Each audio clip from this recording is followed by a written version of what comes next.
Sejenak mari kita lupakan kenyataan pahit timnas Garuda yang gagal lolos dari penyisihan grup Piala AFF 2024. Yang lalu biarlah berlalu. Mari menatap ronde ketiga kualifikasi Piala Dunia Zona Asia yang masih ada harapan untuk lolos. Dan Indonesia berencana mendatangkan pemain naturalisasi baru. Memang, di timnas Indonesia saat ini sudah ada pemain sekaliber seperti Ragnar Oratmangun, Rafael Strijk, Ivar Jenner, dan kawan-kawan. Tapi timnas Indonesia masih butuh pemain baru lagi untuk mengisi pos depan dan lini tengah untuk memperoleh poin di kandang Socceroos. Syukur-syukur bisa mempermalukan Jack Irvin dan kawan-kawan di hadapan penonton Socceroos.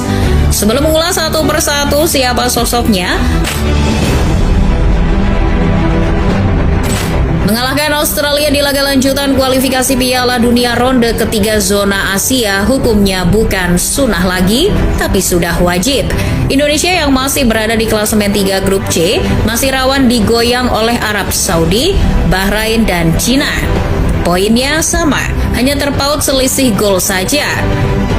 Tentu ini bisa jadi mimpi buruk jika Indonesia tak mengamankan poin saat bertamu ke negeri kanguru.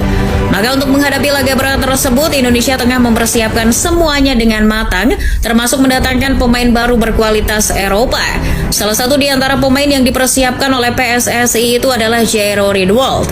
Ya, tepatnya setelah laga lawan Bahrain dan Cina pada 19 Oktober 2024, media Belanda Football Premier membocorkan kalau ada salah satu pemain kelahiran Belanda bakal masuk agenda naturalisasi PSSI.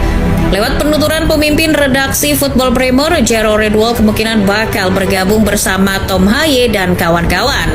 Tentu saja Jairo Riedewald adalah pemain berkualitas yang pernah dilahirkan. Bagaimana tidak, dia pernah memperkuat klub papan atas Eropa Crystal Palace. Dia mulai berseragam The Eagles pada musim panas bulan Juli 2017. Pemain kelahiran 9 September 1996 tersebut berperan sebagai gelandang bertahan. Kedatangan Riedewald bisa membuat lini tengah timnas Indonesia makin hidup, sebab pemain yang pernah memperkuat timnas Belanda dari kelompok usia hingga senior ini dikenal lincah, kuat, dan cepat. Ia punya daya jelajah di lini tengah bagus. Bahkan pelatih Crystal Palace kala itu, De Boer, mengakui skill yang dimiliki Riedewald. Pemain yang sekarang ini memperkuat Royal Antwerp FC itu termasuk pemain yang serba bisa. Oleh karena itu, dia cocok dengan taktik Sinteyong yang suka dengan pemain yang punya pergerakan cair. Jika Jairo Riedewald berhasil didatangkan, Indonesia tak perlu minder lagi melawan Jepang nantinya. Kabar yang beredar, mantan pemain Crystal Palace itu punya darah Indonesia, seperti yang dilansir bola.com bahwa nenek dari Jairo Riedewald tinggal di Ambon. Ibunya adalah seorang blasteran Indonesia Belanda, dan ayahnya berasal dari Belanda.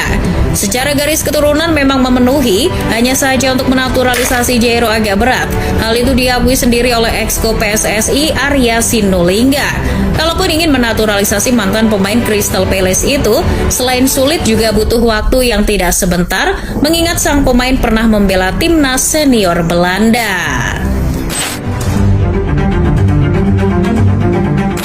Kabar tak kalah menghebohkan, naturalisasi selain Jairo Riedewald yang pernah debut melawan Persija Jakarta itu, salah satunya adalah Ole Romani. Pemain dari FC Utrecht ini bahkan terang-terangan sudah menunjukkan akan membela Indonesia.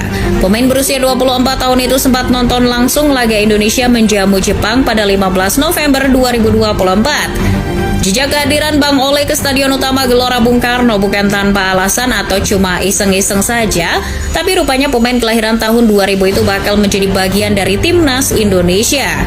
Ia tengah dipersiapkan untuk mengisi pos depan timnas Garuda. Ole Romani masuk dalam radar PSSI begitu diketahui neneknya berasal dari Medan, Sumatera Utara. Ia memenuhi syarat naturalisasi yang ditetapkan oleh FIFA, di mana ada kaitan keturunan baik dari bapak maupun ibu Ole Romani. Sungguh keberkahan yang luar biasa bagi Indonesia, sebab di timnas Indonesia sendiri masih memerlukan striker tajam seperti Bang Ole.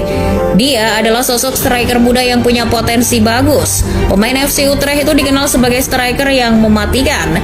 Selama perjalanan karir sepak bola Romani, dia sudah mengemas 41 gol dan 15 assist dari total 194 pertandingan yang pernah dilakoni. Catatan statistik tersebut membuktikan kalau Ole Romeni striker yang bisa diandalkan. Ole tak hanya seorang pemantul bola, tapi juga punya mobilitas tinggi. Pergerakannya tak cuma berkutat di lini depan, tapi juga menyisir di posisi sayap. Ole Romeni juga mau turun menjemput bola, karakter yang juga kebetulan disukai oleh Sinteyong.